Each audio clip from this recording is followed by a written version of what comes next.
माननीय अदालत के रोकने के बावजूद उसने शायद सेल आउट करने की कोशिश की है। तो ये लेडी खुद में ही हमें ऐसा लग रहा है कि इसने फोर्जरी या फ्रॉड किया है। बेल आर्ग्यू हुई तो मासूम पाए गए, इसीलिए माननीय अदालत ने हमारे फेवर में ऑर्डर दिया है। 80-90 की संख्या में वो लोग एक बिल्डिंग के अंदर जाते हैं, वहाँ बदमाशी करते हैं, तो वो मासूम कैसे हो गए? पहला सवाल तो ये है। और दूसरा सवाल ये है कि वो लोग वहाँ गए क्यों? ये अजय बड़क एक सेफर साइड पे है क्योंकि उनके फेवर में एक इंजंक्शन ऑर्डर है। दरअसल वो मालिक है ही नहीं उस प्रॉपर्टी का, क्योंकि उन्होंने भी कुछ जाली कागजात बनाए हुए हैं।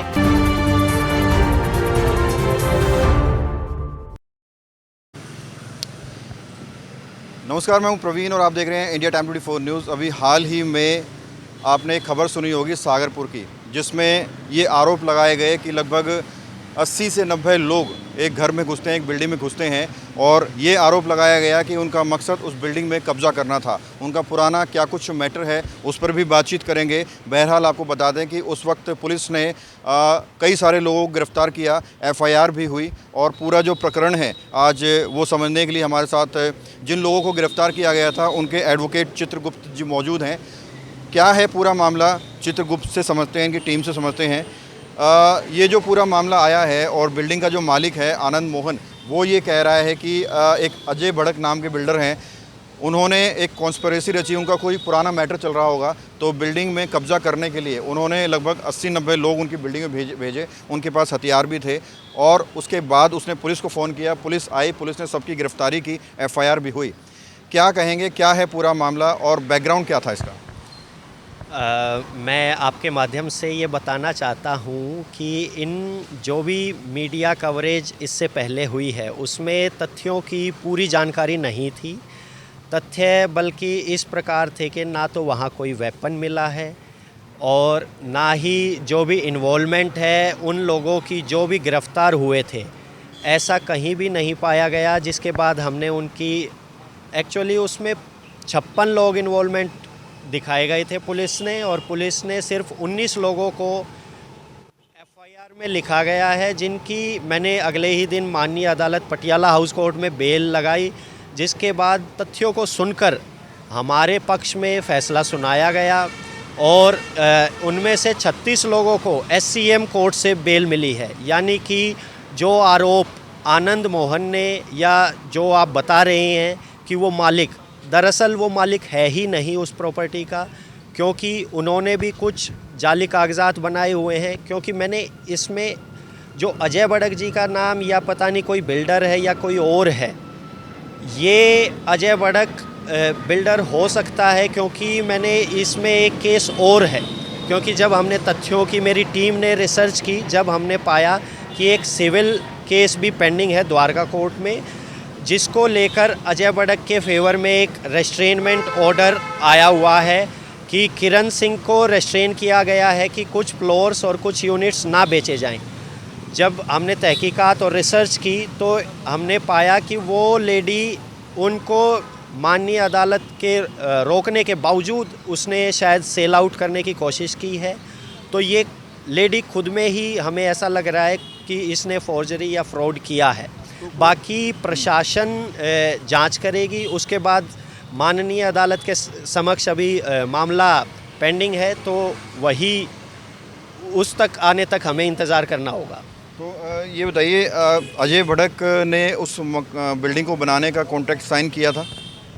अभी जो जितना पाया गया है, जिस ऑर्डर से हमें ऐसा लगता है जो अदालत द्वारका कोर्ट ने दिया है, उसमें स्पेशल मेंशनिंग थी कि अजय बड़क और किरण सिंह के बीच में एक कोलैबोरेशन एग्रीमेंट था, जिसमें ईयर में हुआ था ये आई थिंक 2022 या 23। अभी हमने वो कोलैबोरेशन एग्रीमेंट अपनी आंखों से देखा नहीं है, लेकिन उस कोलैबोरेशन एग्रीमेंट का हवाला उस ऑर्डर में दिया गया है। उसी के बाद ही अजय बड़क को एक फेवरेबल ऑर्डर इंजंक्शन का मिला था।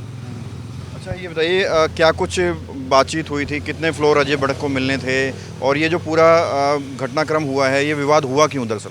बेसिकली उसका डिटेल्ड ऑर्डर है मेरे पास, वो मैं आपके साथ शेयर कर सकता हूँ, क्योंकि उस ऑर्डर में स्पेसिफिकली मेंशन्ड है, वो डिटेल्ड ऑर्डर है, वो मैं आपके साथ शेयर कर सकता हूँ। अच्छा, जो आनंद मोहन है वो ये कह रहा है कि जो 80-90 लोग आए जिन्होंने अचानक से धावा बोला, ज़बरदस्ती अंदर घुसे, मिस्त्रियों से बदतमीज़ी करी, वो अजय भड़क ने भेजे थे, इस तरह का आरोप लगाए जा रहे हैं। और ये कहा जा रहा है कि कॉन्ट्रैक्ट साइन हुआ था बिल्डिंग बनाने का, अजय भड़क ने एक लेंटर डाला, उसके बाद गायब हो गए। और बार बार जब वो कॉल करता था आनंद मोहन, तो अजय भड़क उसको धमकाते थे। वो कह रहे हैं कि उसके हमारे पास मैसेज रिकॉर्ड भी हैं। तो इन चीज़ों में कितनी सच्चाई है, इन दावों में?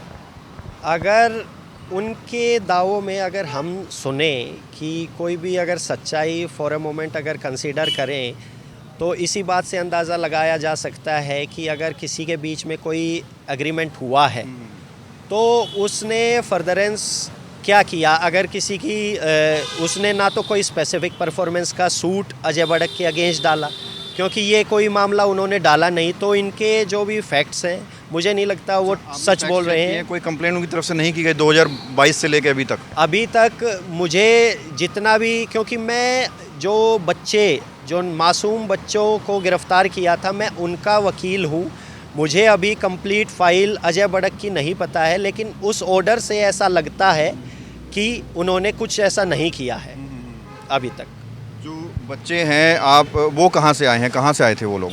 जनरली वो बच्चे हमें नहीं पता, उसका वो रेजिडेंट तो एनसीआर के ही है, आसपास के हैं। वो हरियाणा से बता रहे हैं, वो जो आनंद मोहन है हरियाणा से आए थे वो सारे। हरियाणा और दिल्ली एनसीआर तो पता नहीं कितने किलोमीटर्स तक है, तो बच्चे वो भारत के ही हैं।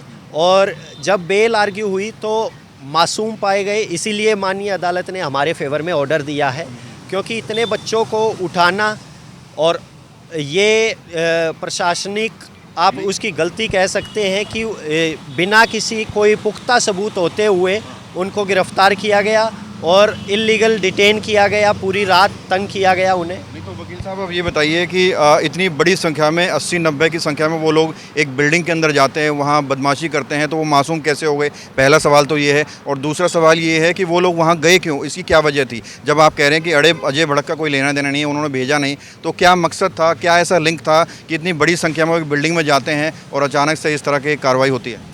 पहली बात तो 80-90 की फिगर आई कहाँ से? पुलिस या प्रशासन केवल 19 बच्चों के खिलाफ तो एफआईआर करता है, तो 80-90 बच्चों का होना और ना होना तो लाजमी गलती साबित हो गया। तो जब पुलिस या प्रशासन को नहीं कुछ मिला तो उन्होंने पिक एंड चूज़ करके अपने हिसाब से उन्होंने जिन जिन बच्चों को रखना था उसके हिसाब से उन्होंने उनके खिलाफ़ एक एफआईआर कर दी, जो कि बाद में उनके खिलाफ़ कुछ सबूत नहीं मिले और फिर हमने अदालत में बेल की गुहार लगाई तो हमें बेल मिली। तो ये अपने आप में इस बात का पुख्ता सबूत है कि जो हमने आग्रह किया कोर्ट से बेल के रूप में वो सच माना गया। क्या वजह बताइए, क्यों गए थे वहाँ पे? वो ऐसा कोई स्पेसिफिक रीज़न नहीं था कि वो आसपास, क्या पता जो भी लोग वहाँ घूम रहे हों उन्हीं में से पिक एंड चूज़ करके, क्योंकि पुलिस कई बार ऐसा करती है, जब अगर कुछ नहीं मिलता तो सेटल करने के लिए इन लोगों को क्या पता बना दिया गया हो। पुलिस ने इनका कोई भी क्रिमिनल बैकग्राउंड नहीं शो किया, क्योंकि ये इस तरीके के या इनकी ऐसी शख्सियत है। तो मुझे नहीं लगता कि ये बंदे जो दिखाए गए या तथ्य मीडिया में बताया गया है अभी तक, हम इससे पहले इस प्रॉपर्टी के बारे में मुझे नहीं लगता कुछ भी सच है। तो ये कॉन्स्पिरेसी क्या लगता है आपको, किसने रची हो? मुझे ऐसा लगता है कि किरण सिंह जो एक जगह तो कोलैबोरेशन एग्रीमेंट करती है और कोर्ट के ऑर्डर की अवमानना करती है, तो ये अगर इन चीज़ों को चीज़ों को एक साथ रख कर देखेंगे तो आप खुद ही महसूस कर लेंगे कि ये कौन क्या कॉन्स्पिरेटर है। अच्छा, ये भी कहा गया है, एक दूसरे चैनल पे जो इंटरव्यू दिया है आनंद मोहन ने ये भी कहा है कि जो है अजय भड़क ने फ्लोर कई बार बेच भी दिए, अलग अलग लोगों से एडवांस भी पकड़ लिया, काम पूरा किया नहीं, एक फ्लोर डाल के गायब हो गया और एक फ्लोर उसने कई बार बेच भी दिया। मैं इस पे आपका प्रकाश डालना चाहता हूँ कि क्या कोई आदमी जो मालिक है ही नहीं, क्या वो बेच पाएगा? एडवांस ले लिया, ऐसा कहा गया उनसे। अजय भड़क पहले तो अपने आप को मालिक दिखाएगा जब भी कोई एडवांस देगा। आज की एडवांस जनरेशन में मुझे तो नहीं लगता कि आप, अगर मैं किसी चीज़ का मैं मालिक नहीं हूँ और मैं आपको वो बेच दूँ, तो मैं आपसे काउंटर क्वेश्चन ये करना चाहता हूँ कि मैं जिसका मालिक ही नहीं हूँ, आप वो मुझसे ख़रीद लेंगे क्या? तो आपको लगता है कि जो बिल्डिंग पूरी बनाई गई 95% आप कह रहे हैं अजय बड़क ने काम करवा दिया था उसमें?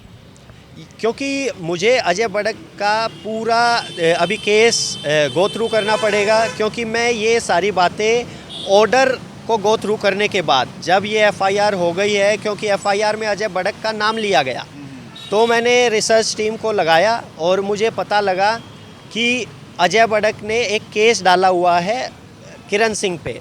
तो उस ऑर्डर से मुझे ऐसा लगा कि अजय बड़क एक सेफर साइड पे है, क्योंकि उनके फेवर में एक इंजंक्शन ऑर्डर है, इसीलिए। अभी तक जो लोग गिरफ्तार हुए उन्होंने किसी ने भी अजय बड़क का नाम नहीं लिया अभी तक तो क्योंकि ना अजय बड़क का किसी का नाम सामने आया है, ना वो क्यों पकड़े गए खुद उन्हें ही नहीं मालूम कि वो पकड़े क्यों गए।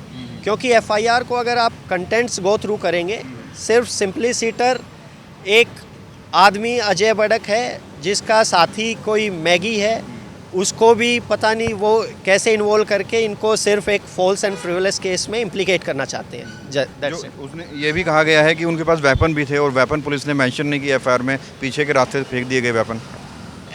मुझे नहीं लगता कि अगर एक जगह कह रहे हैं 80-90 लोग थे, 80-90 लोगों के पास वेपन हैं, तो 80-90 वेपनों को किसी गली में फेंका गया होगा, तो वो वहाँ से किसने उठाए, कैसे उठाए? क्योंकि पुलिस तो मौके से गिरफ्तार करके लोगों को ले गई है, ये भी तथ्य सच है। तो वो वेपन उठाए किसने, इशारा कहाँ जाता है? तो आपको लगता है कि और ज़्यादा इसमें जांच की ज़रूरत है? यस, क्योंकि प्रशासन इसमें बहुत गहरी जांच की ज़रूरत है। जांच के बाद ही कोर्ट डिसाइड करता है कुछ चीज़ें, एविडेंस आते हैं, उसके ऊपर हम बहस करेंगे। जो लोग पकड़े गए हैं उनका कुछ पता चला कहाँ कहाँ के हैं, उसी एरिया के हैं? एड्रेस वेड्रेस तो आपको पता ही चले हो? एड्रेस उन्होंने स्पेसिफिकली मेंशन किए हैं एफआईआर में, वो बेसिकली नियर बाय एनसीआर के लोग हैं सारे, जो भी उन्होंने एफआईआर में मेंशनिंग की। क्यों पहुँचे थे ये पता नहीं लग पाया अभी तक। ये बेसिकली वहाँ वो पहुँचे या नहीं पहुँचे उसका कोई मतलब नहीं है, वो उनको इम्प्लीकेट किया, फॉल्सली इम्प्लीकेट किया, उनका कोई मोटिव नहीं था ऐसा। कितनी उम्र के बच्चे होंगे जो बता रहे हैं? उम्र के छोटी 20 साल से लेके 30-35 साल तक के उम्र के बच्चे हैं वो, जिनको सबको इम्प्लीकेट किया है। कोई प्लानिंग उनके अभी तक सामने नहीं है, किस वजह से? अगर कुछ ऐसा प्लानिंग होता तो डेफिनेटली प्रशासन कुछ ना कुछ लेके आता। ऐसा तो है नहीं कि वो काम खा किसी भी बंदों को या जितने भी बंदे उन्होंने अरेस्ट या इलीगली डिटेन किए, अगले दिन माननीय अदालत उनको बेल दे देती है, तो उनको जाहिर है कि कुछ मिला ही नहीं होगा। तो ये तमाम एडवोकेट्स हैं और ये उन लोगों की साइड से हैं जो लोग गिरफ्तार किए गए थे। इनका कहना है कि उनकी बेल करा दी गई है और साथ में ये कह रहे हैं जो पूरा मामला है ये एक प्रॉपर्टी से जुड़ा है और प्रॉपर्टी से जुड़ा हुआ क्या मामला है उसकी गहराई में जाना नहीं चाहते, क्योंकि ये कह रहे हैं कि हम लोग उन लोगों की साइड से हैं जो लोग पकड़े गए थे। एडवोकेट साहब चाहते हैं कि इस मामले पर और भी निष्पक्षता के साथ जांच होनी चाहिए और भी जांच होनी चाहिए, ताकि जो कड़ियाँ हैं वो सामने आ सकें, जो सच है वो सामने आ सके। बहरहाल कैमरा जर्नलिस्ट अभय के साथ प्रवीण, इंडिया टाइम 24 न्यूज़। खबरों से खबरदार रहने के लिए चैनल को सब्सक्राइब करें और प्रेस करें बेल आइकन।